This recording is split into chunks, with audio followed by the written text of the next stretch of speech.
Happy Valentine's Day to everybody out there. I know we got some dinners to pay for tonight. We've got some gifts that we got to spend some bread on. So guess what? I'm going to give you a few best bets today. So this way we can make our money, we can cash in early, and then we can be focused on our date nights and we don't have to be looking at our phone. So let's dive into these best bets. Let's go. What's up, guys? It's your boy Noble Living back with another DYF Bets video where I'm breaking down my favorite picks and plays of the day as we just try to get to the bag together and make some money, baby. Yesterday, we went 1-2 on the channel. It's been an up and down February for us, but we're going to bounce back here. We cashed in on De'Aaron Fox's points. No sweat bet there. Dude went for like 40. You could have laddered him up. You could have had a hell of a payday. We did lose our Pittsburgh team total under as Virginia ended up losing outright. Pittsburgh was just knocking out all their shots. It happens. And then we also lost on our money line parlay as Baylor, UNC, and Dayton. Baylor and Dayton get it done, but UNC ends up getting upset on the road at Syracuse. But now this is the time. If you like UNC to win the national championship, you might want to sprinkle a little bit right now on their future because they've lost 3 of their last 5 games and the value is now there on them. You can look at our year-to-date record right here, 17-17 right now for the month of February, but we still got a few more days to get over 500 and build up some momentum. 62-44 in the NBA. We've been crushing it in the NBA. So because of that, I'm going to give you guys 2 NBA best bets today. And then if you can, smash that like button and subscribe to the channel. I greatly appreciate all the support and love. So let's dive into these Valentine's Day best bets.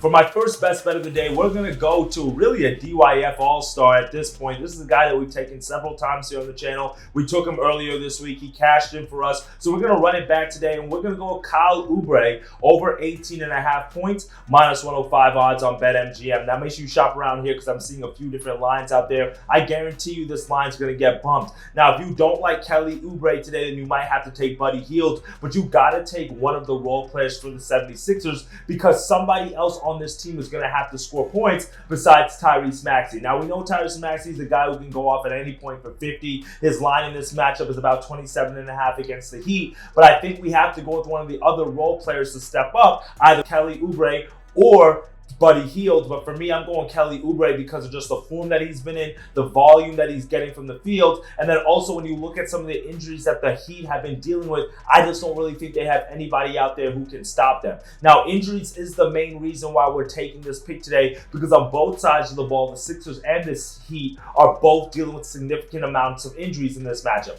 Let's start off with the Heat. They're without Josh Richardson in this matchup. They're without Terry Rozier. They're out without Jimmy Butler. They're without Drew Smith. So basically 4 main guards they're without in this matchup. Now for the Sixers, they don't have Kyle Lowry, who just got recently traded. He's clearing waivers, so he's not playing in today's matchup. We've got Joel Embiid. We obviously know he's out with a knee injury, but also Nicholas Batum is out. Tobias Harris might be out again with that hip injury. Robert Covington is out with that knee injury. DeAnthony Melton's out with that back injury. So many injuries on both sides of the ball. That's kind of hard to handicap who's going to win this game. Is this game going to go over or under? But I think this is a game that I lean towards the over because of how many injuries are taking place for both of these teams. And truthfully, some of the best defenders aren't playing in this game, especially for the Heat, which has caused now guys like Jaime Jaquez, Tyler Hero, even Duncan Robinson to get extended playing time. These guys are all averaging 32, 33 plus minutes per game right now. And because of that, defensively, they're going to take a hit. Same thing with the 76ers. Defensively, they've taken a hit because some of their best defenders like Anthony Melton, Robert Covington, Tobias Harris, these are guys who are known defensively, are not playing this matchup. So for me, I think Kelly Oubre is going to be a guy who's going to be able to exploit the defensive liabilities that both of these sides are showing in today's game. And then also at the same time, the offensive liability that the 76ers are facing because they don't really have anybody out there who's going to shoot the ball. And so I think Kelly Oubre should be able to get the touches. He scored 24 points in his last game on 10 of 14 shooting in the field against the Cavaliers. We love to see that efficiency. Hopefully he can run that back again. But like I mentioned in the channel earlier this week, he's getting the volume, averaging about 17, 18 attempts per game right now over the last 10 games. Last game, he had 14. Game before that, 13, 19, 15, 17 attempts in his last 5 games. So we're seeing him get the volume. He just has to be efficient from the field. And I think that against a Heat team today, who, like I said, is missing a lot of their best defenders, which is causing some of the lesser guys like Tyler Hero and Duncan Robinson to play more, and the 76ers are at home in this matchup. I think this is a good spot for Kelly Oubre to be able to grab some points. Also, keep in mind that the 76ers are an over team at home this year, 16-11 to the over at home today. So for me, we just got to go with one of the role players to be able to get buckets today. It's going to be Kelly Oubre. So let's take over 18.5 points as our first best bet of the day. Now, for our second best bet of the day, we are going to stay in the NBA, and we're going to go to a late night matchup between the Lakers and the Jazz. And I'm going to go with the over 239.5 in this matchup, minus 110 odds. Now, the Lakers are headed out to Salt Lake City to take on the Jazz in this matchup. And the Jazz are truthfully a team that we've been fading in a few different capacities. We faded them last game against the Warriors, and it was a great fade because, they just didn't get it done. I know the Jazz are strong at home, and the Lakers are coming off a back-to-back, but they didn't play too hard last night, okay? Anthony Davis ended up resting the fourth quarter. LeBron ended up playing limited minutes in the fourth quarter. So all the starters played around 30, 32 minutes last night after the blowout win against the Pistons. So I don't think they should be too fatigued in this matchup, but because they are on the second night of a back-to-back, I don't really want to take them, even though I do think they cover that 5.5 point spread. I think that the best look here is the over, because when the Lakers are playing on back-to-backs, that is when their defense really takes a hit. I'm going to break that down here in a second. So the Lakers have played 3 back-to-back games this season. Back on February the 9th, they had a back-to-back game against the Pelicans. The final score of that game, 139-122. Guess what? That game went over. The game before that, on the second night of a back-to-back, back on January the 30th, they played the Atlanta Hawks. 122-138 final score. Guess what? That game went over. Then they played the Pelicans again back on December the 31st on the second night of a back-to-back. Final score of that game was 109-129, and guess what? That game also went over. So in 3 back-to-backs in terms of the second night of a back-to-back, the Lakers have done that 3 times this season. They've gone over in 3 times. Now the Jazz have done a back-to-back in 3 games this season as well. Actually, the Lakers were one of the times in terms of one of the back-to-backs. They played the Knicks one time on the second night of a back-to-back. They ended up going under in that game, but it makes sense because the Knicks at home don't give up a lot of points. But then, like I mentioned, they played the Lakers on the second night of a back-to-back. Final score of that game, 132-125. So guess what? That game went over as well. So that's what I'm expecting from both of these teams today. A lot of offense, not a lot of defense. And the fact that the Jazz give up a ton of points, they have the 5th worst scoring defense in the NBA, giving up over 120 points per game. And then so far in the month of February, in the 5 games that they played, they've given up on average 122 points per game. I think that this is going to be a matchup that both of the teams are going to be looking to score more points than they are looking to play defense, especially the fact that the Lakers are on that second night of a back-to-back. I think there's going to be a lot of offense in this game. Both of these teams tend to trend to the over this year as well, which is another factor that I love. Jazz are 14-11 to the over at home. Meanwhile, the Lakers are 19-8 to the over on the road. So again, everything right now is telling me to take the over. I think because of the second night of the back-to-back for the Lakers and the fact that the Jazz are 17-8 at home, they're very strong at home, that we should have a matchup today where a lot of points are scored. Both of these defenses are more on the liability side. I know it's a high total, but I think that we should be able to get to the offense here. So give me the Jazz and the Lakers over 239.5, as we're just going to ride the trend of going over on these back-to-backs, and then also the over angle that both of these teams have been showing on the home slate and on the road slate. So let's go over 239.5 in this game as our second best bet of the day.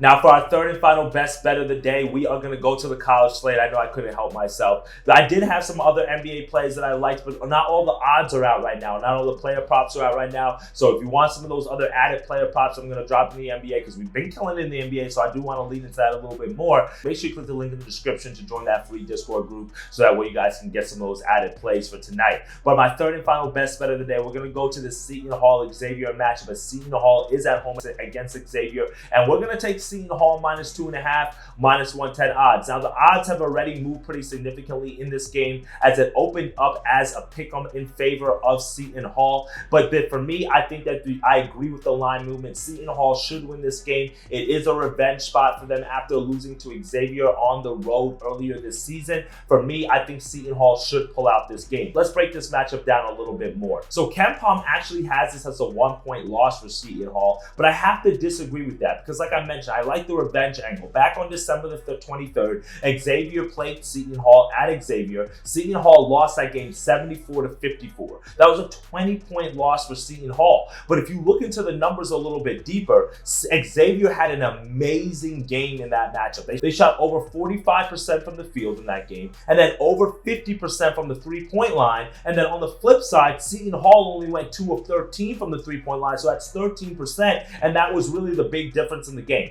Xavier hit shots, Seton Hall didn't hit shots. Now Xavier is going on the road, so you have to expect that offense should regress a little bit, which they obviously should, especially from the three-point range, because on the season they're only shooting about 33% from the three-point line. So we should expect some offensive regression there. And then also keep in mind that they are on the road, so that home court advantage for Seton Hall, which is always a big thing in college basketball. But then Shareem Holloway, the coach of Seton Hall, he's more defensive-minded coach. So for us, I think that he's going to be leaning into the fact that they lost in that first matchup, and he's going to defensively really game plan for this Xavier team, especially for Quincy Alibari, the Xavier guard. He dropped 29 points against Seton Hall in their last time they played each other. So I expect him, one, to not have such a good of a performance, but two, for Shareem Holloway to lock in on him and say, you know what, if you guys hit 50% again from the three-point line on the road, then okay, we might lose this game. But for me, I just don't really see that happening, given the revenge factor, given how Xavier shot the ball this year, which they've been dismal on offense all season long. They really depend on their defense more than they depend on their offense. Xavier's ranked 63rd in offensive efficiency, but ranked 27th in defensive efficiency. So they're going to lean more on their defense.